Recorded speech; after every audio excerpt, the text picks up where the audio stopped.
Okay, so we're at East Milton Square.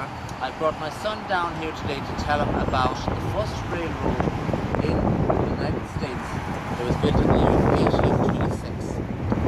It was built to facilitate the movement of the granite, which is quarried at the Quincy Granite Quarries, and to be transported by rail 3 miles down to the Neponset River, where it was then loaded onto barges and brought across the bay to build the Bunker Hill Monument from 1826 onwards. Now, the man who was building and designing the Bunker Hill Monument, Solomon Willard, he chose the granite in Quincy for that operation. The railroad that was built by a pioneer in railroad construction called Gridley Bryant. He introduced 2 advances in railway technology. One you're looking at here, which is known as the frog. It is a mechanism switching from one rail to the other rail for the train. The second one was the turnabout, which facilitated a carriage or an engine to be turned around, rotated, and sent in the other direction. Now, the railway itself was a gauge of 5 feet.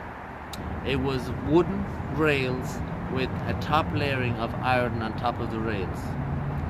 Later in 1838, the wood was replaced by granite, also with a covering of iron, and that is why there's a tavern down here in Quincy, recently closed, known as the Granite Rail, and that referred to this railway here.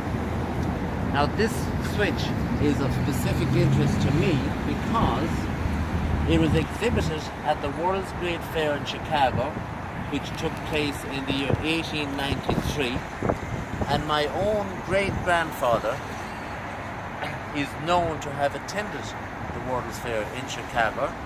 He, having worked on the railways himself, would have looked at this switch and admired it and perhaps even touched it like I'm doing today. So my son here is standing looking at the same switch that his great-great-grandfather would have looked at in 1893.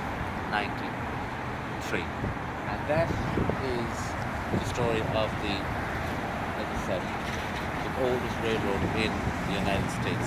Today, the location and the route of that original rail track is very significantly the Southeast Expressway going into Boston.